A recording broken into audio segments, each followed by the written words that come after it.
Wait, Spider-Man's the son of the tiger from Life of Pi? I'm Richard Parker's son. Peter Parker, you do have secrets.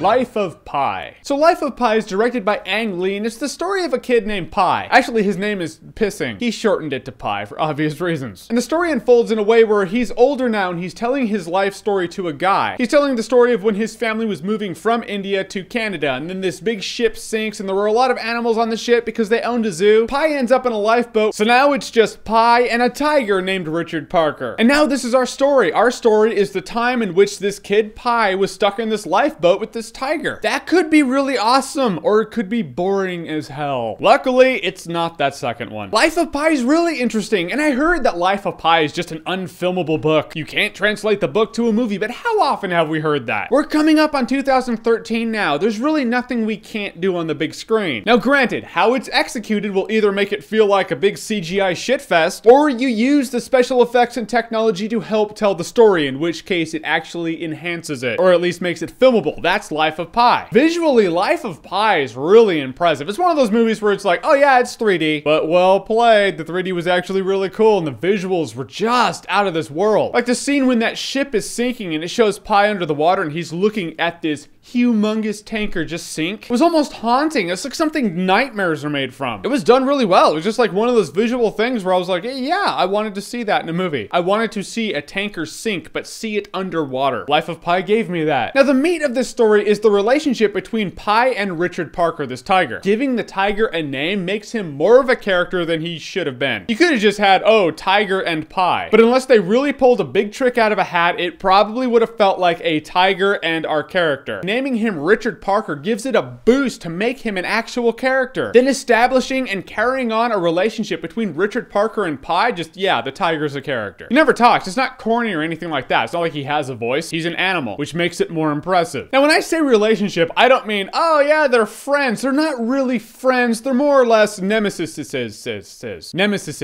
That's how you say it, right? They are each other's nemesis. There you go. And the whole while they're playing this territory game on this lifeboat, it's a relationship of conflict and necessity, which, let's face it, is 100 times more interesting than any relationship of love. I see a relationship like this like making a sword. You beat the shit out of it, you heat it, you cool it, you smash it, you bend it, but in the end you have this awesome tempered steel sword that's stronger because it went through that. That's a relationship of conflict, and that is Life of Pi, or at least one of the elements in Life of Pi. And on this you have a coming of age story. It's kind of like if I had to describe Life of Pi, it would be castaway, meets a kid in a lifeboat with a tiger. There's really not much like it out there. But I enjoyed seeing the conflict between Pi and this tiger. I enjoyed the territory war that they had with each other. I enjoyed seeing how one needed the other to really survive, but they never made it cheesy, you know? They never made it like, oh hey, me and the tiger, we're pals. So Life of Pi is a really well done coming of age story. Visually, it's impressive as hell. It's one of those movies that shows, yes, you can use the technology of our time to make a really interesting and visually appealing movie without making it a CGI shitfest. Life of Pi for a rated PG movie is actually a little darker than you think it's gonna be, and it's a bit thicker too. I don't know, like, you know, a 10-year-old that will be interested in the entire movie. It's a movie that's made for teenagers, older teenagers, and adults that happens to be rated PG. I will say Life of Pi is worth buying on Blu-ray. Alright, so your favorite coming of age story, Life of Pi being a coming of age story, I think it's an appropriate question. Whatever it is, comment below, let me know. And as always, if you like what you've seen here and you want to see more, click right here to see more.